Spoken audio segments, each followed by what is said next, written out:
Do I seem highly caffeinated to you right now? Kind of am. So that, as always, let me guys. Jeez. It's like a curtain of hair. Quarantine hair. Can't cut it. Or I could, but, you know, like.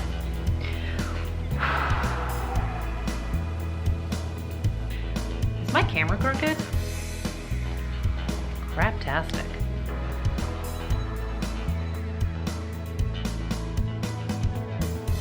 Hey guys, it's Audrey and welcome back to Chapter and Converse. Today's video is going to be just a quick couple of books that I picked up from Book Depository that I wanted to talk about. So I put up a haul video a little bit ago and I will link that for you guys somewhere. And I talked all about how I just wasn't buying a lot of books and being thoughtful about the books that I'm buying, and that still holds true. So these are books I picked up probably over the course of a month. And part of the reason why I was shopping Book Depository is because of life. Often some books come out in the UK before they come out in the US, and I don't always like to wait. And with quarantine and life being what it is right now, and whether it is because they literally can't find paper to print them on, or other reasons with book dates in the US getting pushed out, there were some books that were already out in the UK that I wanted, and I'm super impatient and I wanted to have them.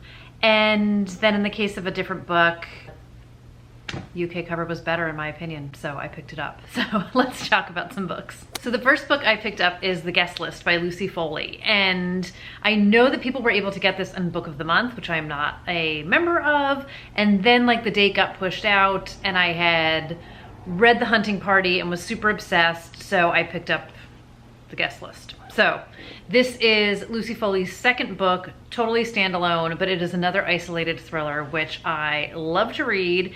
And it is currently the kind of book that I'm writing. So I'm like even more fascinated with anything isolated, books, movies, TV shows, all of it. And I just love her writing, love her style. So I have less than 100 pages left in this right now. I'm all in. And this book takes place on a wedding weekend on an island off of Ireland. So we get multiple perspectives from a handful of people who are part of the wedding party. So we have the bride, we have her sister who is one of the bridesmaids, we have the best man, and then we have the wedding planner and the plus one. So the bride's best friend's wife. So we get 5 different perspectives of what's supposed to be this glorious, fabulous wedding between these 2 super high profile folks and, you know, murder. So I'm just loving it. I'm loving the description of the island. I'm loving the atmosphere. There are, of course, secrets, and I'm at the point where things are all starting to get revealed, and I'm loving it, and I can't wait to know who done it. And also, Lucy Foley did this in The Hunting Party as well. You know out of the gate that there's a dead body, but you don't know who it is, and that's the way you do it. I've read other books where they tell me out of the gate who's dead, and I'm not a fan. So it's similar, I would say, stylistically to The Hunting Party in that anybody could be driven to murder, and like a lot of these people deserve to die. So I can't wait to see what's going to happen, but I'm a huge fan of hers. Loving this book so far, and yeah, so here it is. Got it, have it, reading it. The next book I picked up, so I talked about this in a different video. So I read, this is not the book I bought, A Good Girl's Guide to Murder by Holly Jackson. And there was so much hype around this. This just came out in the US, maybe in April, March, April. And it is a YA thriller with our main character, Pip, is a senior in high school, and she does her senior capstone thesis project on a murder that took place in her small hometown in Connecticut 5 years earlier. And a girl went missing, presumed dead. Someone was the person of interest. This is all in the back of the book. I don't know why I'm talking in code. So Salil Singh was accused of her murder, and then like 2 days later, he is found in the woods having committed suicide and confessing, like leaving a confession note to the murder. But Pip doesn't believe that that's really what happened. Salil's family doesn't believe that's really happened. And Andy's body, Andy's the girl who went missing, was never found. So it's like solved but kind of unsolved. So Pip is on a mission to figure out what exactly happened. And this is told in interviews and some transcripts and like some newspaper articles from back in the day. And I just devoured this book. I loved it to pieces. And after I read it, I of course went down a rabbit hole of listening to Holly Jackson interviews. And that is when I found out that this book actually came out in the UK originally, was set there. They Americanized it. And there was a sequel, which is already out in the UK. So welcome to Good Girl, Bad Blood, the sequel to A Good Girl's Guide to Murder. So I had to have it. So yeah, it's paperback and hardcover, so they don't totally match, but I don't even care. So the story continues. I'm not going to tell you anything else because I don't want to give away anything from the first book, but I would highly, highly recommend it if you want to know how completely obsessed. So when this book was first coming out, before I bought it, because I was in like my I'm not buying books thing, I put myself on the audiobook wait list with my library, which, no joke, came up like a week and a half after I finished reading this. So then I listened to the audiobook too, which is outstanding. It's like a fully fleshed out cast of characters, made me love it even more. So I'll be diving into the sequel. I can't wait to see what's going to happen. And I guess what's actually going to be weird, I didn't even think about this, but it doesn't really matter. So they did Americanize this and set it in Connecticut, and the original book is set in the UK. So I'm guessing Pip's locations are gonna change in this book. I didn't even think about that, but I don't even care. Yep, 100%, because they do a map in the front. So she's not in Connecticut anymore. So maybe in 2021 when this comes out in the US, maybe I'll pick up that one too, but who knows, whatever, got it. The next book I picked up is another one that got pushed in the US, and it's He Started It by Samantha Downing.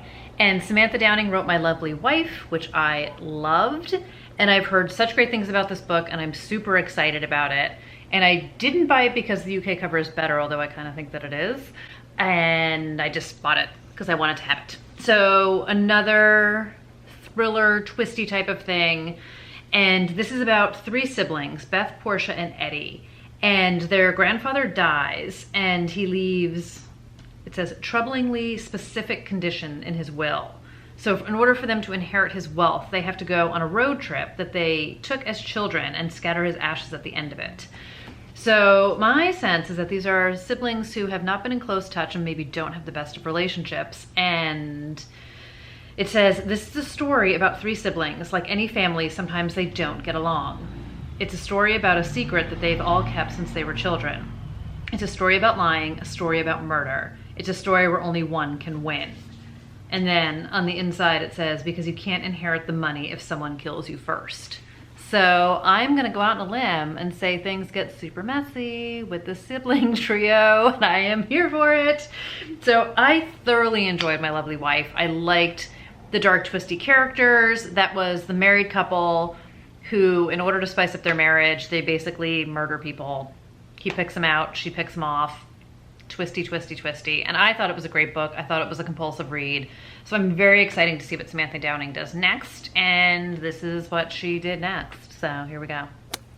And the last book that I picked up, which I was hearing a lot about from people who had arcs of it and for people who got it when it first came out in the US, and I was intrigued by it and I wanted it.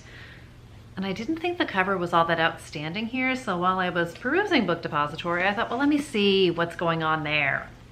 And it's The Holdout by Graham Moore.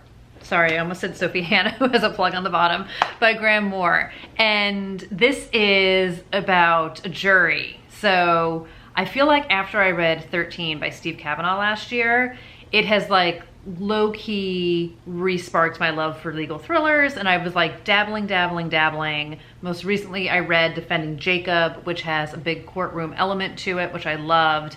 So this one totally piqued my interest. Nothing like any of those books, but this, well, kind of like 13 in the sense that it's all about the jury. So it says, one juror changed the verdict. What if she was wrong?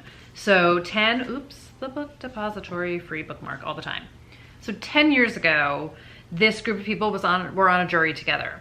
And it says 15-year-old Jessica Silver, heiress to a $1 billion fortune, vanishes on her way home from school. Her teacher, Bobby Knock, is the prime suspect. It's an open and shut case for the prosecution, and a quick conviction seems all but guaranteed. Until Maya Seal, a young woman on the jury, persuades the rest of the jurors to vote not guilty. A controversial decision that will change all of their lives forever. So the story picks up 10 years later, and one of the people on the jury is found murdered, and Maya is being framed for that juror's murder. And I believe all the jurors get back together again, and it's kind of like, who done it? Which one of these jurors is picking off jurors, kind of who has a vendetta against Maya. And I'm gonna guess that this is sort of like a race for survival on her part. So I am super intrigued. Like I said, I've heard so many great things about this from other booktubers who are reading it. And there's some great plugs from Sophie Hannah and Sarah Pinborough and Carolyn Kempness, and comparisons to Presumed Innocent and Time to Kill. So I'm here for it. I'm excited about it. The cover is great. I think it's great. I think it's great. Humble opinion, but I love it. I'm excited.